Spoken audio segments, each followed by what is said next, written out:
Monsieur Gamal Abina, comment expliquer cet acharnement contre la Fédération de Russie? La Russie devrait-elle craindre ces menaces, mais également ces sanctions à venir contre elle? Ou bien,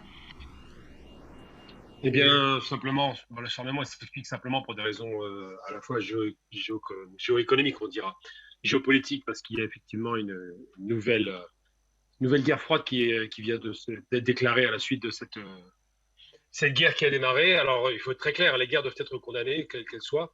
Je vais même encore plus loin, il est inadmissible qu'un pays envahisse un autre pays, le bombarde, alors que ce pays est reconnu par le droit international.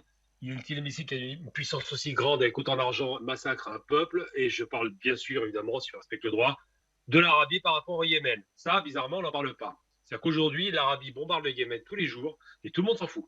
Là, on n'a pas intervenu, on ne fait pas de sanctions, on continue à armer l'Arabie contre les Yéménites. Et là, du côté russe, par contre, ça pose problème, évidemment, parce qu'ils ne sont pas sur la même ligne. Alors, il y a des choses qui ont été dites tout à l'heure. Je suis obligé, malheureusement, d'intervenir pour corriger deux, trois trucs. J'aime beaucoup Linda, elle a des analyses intéressantes. Par contre, il y a quelques petites erreurs. On ne peut pas dire que le drapeau ukrainien, même si beaucoup de dirigeants israéliens viennent d'Ukraine, et les couleurs d'Israël et des nazis, ça ne veut rien dire.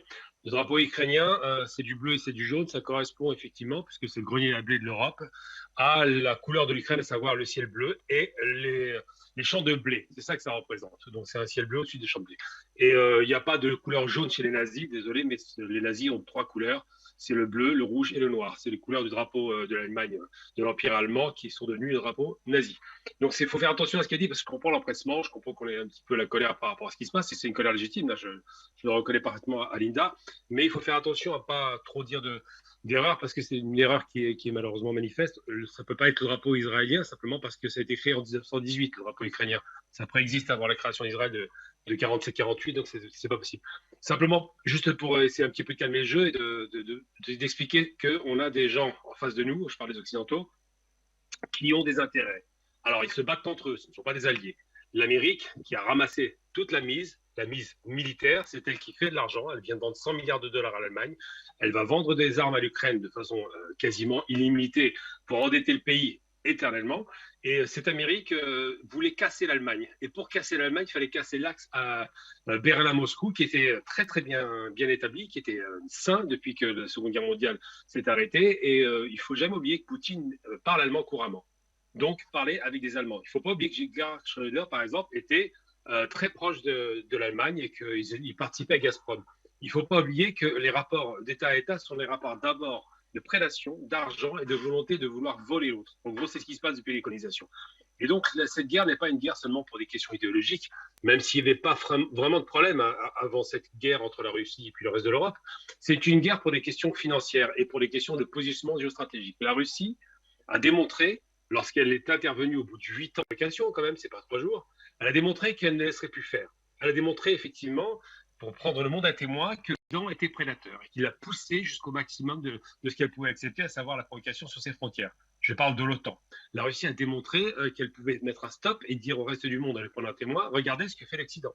Voilà pourquoi est-ce que j'agis, c'est parce que le néocolonialisme, l'impérialisme, cette prétention à s'imaginer qu'ils peuvent toujours écraser tout le monde, ne fonctionne plus.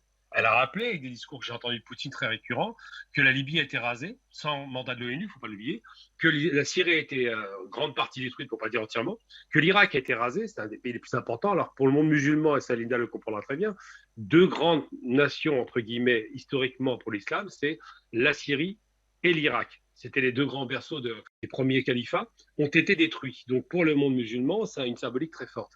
Et la Russie, évidemment, comprend parfaitement que l'Occident a un problème avec elle depuis toujours. C'est pas d'hier, effectivement. Même du temps du tsar, il y avait quelques tensions, mais là, ça s'est accéléré. Donc Poutine, qui n'est pas tout seul, il y a un peuple derrière lui, il y a des dirigeants, il y a des militaires, sont tous d'accord pour dire qu'il fallait stopper la progression de l'OTAN et stopper cette agressivité permanente. Après, il y a l'autre question qui vient se poser, c'est la question des ukro-nazis, ça a été évoqué par notre invité. Et donc la question des ukro-nazis, ça veut dire quoi? Ça signifie que des gens en Ukraine, et c'est contre toute la logique historique, se réclament de ces races et ont décidé de prendre les armes contre les Russes. Et on se souvient avant Maïdan, même, qu'il y a eu des tueries à un moment donné, la fameuse maison rouge des communistes qui a été brûlée vive littéralement, avec des gens qui se jetaient par la tête et qu'on massacrait au sol. On se souvient des bombardements récurrents sur la région du Donbass, évidemment. On se souvient quand même, et c'est plus grave, que la dictature qui s'est installée, parce qu'il faut parler de dictature, qui a interdit à un dirigeant qui était élu de continuer à exercer son pouvoir en prenant par la force le pouvoir. Et on se rappelle évidemment de Loukachenko, on se rappelle évidemment de cette fameuse égérie de l'Occident, toute teintée d'ailleurs, toute fausse blonde, qui était, comment ça, qui était l'ancienne égérie, je ne me rappelle plus de son nom, et qui a trempé dans les affaires de corruption. Ils ont tous trempé dans les affaires de corruption. Et ben on se souvient que ces gens-là ont cassé l'État russe, l'État ukrainien plutôt, et ont fait une loi qui est quand même une loi extrêmement grave. On est vraiment dans la russophobie. Une loi pour interdire de parler la langue naturelle des Ukrainiens qui parlent le russe. Donc ils ont interdit le russe. Donc tout ça, ça a été des provocations multiples, parce qu'on parlait des bombardements évidemment, 13 à 15 000 morts, des provocations qui ne s'arrêtaient pas, avec un pouvoir qui, il faut le rappeler quand même, au départ, Zelensky n'est pas anti-russe, est poussé à être anti-russe pour arriver à ce qu'il y ait une guerre civile. Alors, il n'y a pas eu de guerre civile, du moins pas une guerre civile ouverte de grande échelle, mais tout de même. Et lorsque les Russes interviennent, ils le font pourquoi? Pour dire, vous n'avez pas respecté les accords de Minsk, vous n'avez pas respecté le fait qu'il fallait faire un État fédéral et qu'il fallait protéger les populations les plus fragiles. Nous intervenons parce qu'il y en a assez. Donc ça, c'est l'explication de texte. Après, ce qui se passe, vous avez posé la question de savoir est-ce qu'on va dégrader la situation, est-ce qu'il va y avoir une guerre de plus grande ampleur? Non, ce qui se passe, c'est que les Russes ont effectivement, à la suite de provocations assez extraordinaires, surtout à la suite d'une contre-offensive qu'ils n'attendaient pas, les Russes ont été sûrs qu'ils passent là, on dit, bon, on va montrer qu'on ne s'amuse plus, on va répondre. Alors, il faut rappeler quand même que la réponse a été extrêmement, quoi qu'on en dise, mesurée. Même si la propagande des chaînes de télévision occidentales nous parle de massacre de masse et tout, c'est faux. On regarde bien les images, on voit bien que les Russes ont frappé des cibles extrêmement précises pour dire aux Ukrainiens, nous savons frapper de façon précise à 1 mètre près. Ils ont donc frappé, il y a eu 83 missiles tirés la nuit de 6h à 7h du matin et non pas en pleine journée. Donc l'explication, c'est qu'ils ne voulaient pas tuer de population massivement, ils ne voulaient pas massacrer la population, ils voulaient dire on frappe où on veut quand on veut. Et ça explique quoi? C'est pour dire, vous croyez que nous sommes faibles? Eh bien, nous vous démontrons que nos frappes sont précises, extrêmement minutieuses et qu'on peut les faire quand ça nous chante. Parce que le ciel appartient à la Russie. Parce que l'Ukraine a été littéralement balayée dès le premier jour. Parce que les usines d'armement, l'Ukraine était un des plus grands pourvoyeurs d'armes au monde, il ne faut pas l'oublier, eh bien, ont été immédiatement détruites et neutralisées. Donc aujourd'hui, on est sur une position où les Russes ont montré la force qu'ils voulaient montrer, de façon malgré tout mesurée, même si on n'aime pas la force, évidemment. Et aujourd'hui, moi, j'ai à cœur de dire une chose, je vais être sincère par rapport à ça, c'est qu'on a tout à l'heure parlé de l'assassinat terroriste de Daria Dugina. Daria Dugina qui s'appelait, en termes journalistiques, Daria Platonova. Nous devions faire la dernière émission ensemble le jour de son assassinat. Et malheureusement, Jérôme nous a appris qu'elle n'était pas là parce qu'il l'avait tuée. Cette femme, je ne partageais pas forcément beaucoup de choses avec elle parce que c'était une ultranationaliste qui était un peu proche des mouvements d'extrême droite, mais elle avait au moins le courage de ses opinions. Et de l'autre côté, quelle bassesse que d'assassiner une femme pour ses idées. Ça, c'est intolérable et ça, je ne défends pas. Je ne peux pas être d'accord sur les idées ultranationalistes, mais je n'accepte pas qu'on les tue et qu'on les assassine. Et pour ce qui la concerne, effectivement, elle a été tuée devant son père. Les Russes ont dit à ce moment-là, quand ils ont eu une action terroriste près de Moscou, que ça ne resterait pas impuni. Et il va y avoir des conséquences. Alors j'ai envie de dire aujourd'hui que je pense au peuple ukrainien qui souffre inutilement, alors qu'il y aurait pu y avoir une négociation que Poutine propose d'ailleurs depuis tout le temps, et on pourrait en arriver à s'arrêter à ce maintenant. Malheureusement, le type qui est au pouvoir en Ukraine ne pense qu'à lui, c'est un égoïste, c'est un barbare. Il croit en plus qu'il va gagner la guerre, qu'il n'y a aucune chance de victoire, et il est en train d'exposer sa population inutilement à des morts qui n'en finissent plus, uniquement par arrogance, une fois de plus. La même arrogance qu'on a observée pendant une semaine quand les Occidentaux ont cru que l'Ukraine avait fait une contre-offensive qui allait écraser la Russie. Enfin, vraiment, c'est un monde de fous. La Russie est la première puissance conventionnelle au monde. L'Ukraine, c'était la 27e puissance militaire conventionnelle. L'Ukraine n'existe plus en termes de force militaire. Aujourd'hui, on donne des armes pour faire de l'argent sur le dos des Ukrainiens. Ce pays va avoir un endettement qui n'en finira pas. Et surtout, il y aura beaucoup d'Ukrainiens qui vont mourir inutilement pour un combat perdu d'avance. Dernier chiffre important, 10 000 morts dans cette contre-offensive du côté ukrainien, quasiment pas du côté russe, parce qu'ils se sont retirés malgré tout.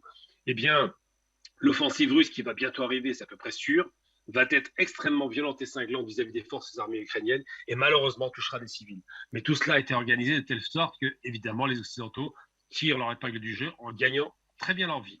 Oublions pas le discours qui, pour finir mon propos, oublions pas le discours qui a été tenu par M. Biden, qui est un petit malin, comme tous les autres Américains en règle générale. Il a dit, il menace faussement la Russie en disant, si vous touchez un pays de l'OTAN, nous intervenons, donc ils n'interviendront pas, parce que les Russes n'attaqueront pas un pays de l'OTAN. Et Poutine a répondu à ce discours, si vous frappez à nouveau la Russie, parce qu'ils ont frappé le pont d'Ukraine, qui est maintenant un pont ukrainien qui reliait effectivement l'Ukraine à la Crimée, donc ils ont frappé la Crimée, eh bien, Poutine a dit la Crimée est russe. Si vous touchez à nouveau la Crimée, c'est que vous toucherez la Russie et vous paierez très cher. Aujourd'hui, la donne est très claire. De chaque côté, tout le monde sait jusqu'où il peut aller. Et ceux qui vont être vraiment les victimes de cette guerre seront uniquement les Ukrainiens, malheureusement, qui aujourd'hui se manifestent par des actions terroristes parce qu'ils n'ont pas les moyens militaires d'intervenir. Donc c'est ce qu'il faut retenir et c'est dommage parce que ces morts inutiles, une mort est une mort de trop, ces morts utiles auraient pu être évitées si on avait à la tête de l'Ukraine un homme un peu plus sérieux que ce clown qu'on a actuellement qui continue à délirer complètement s'imaginant une victoire possible alors qu'il est déjà perdant.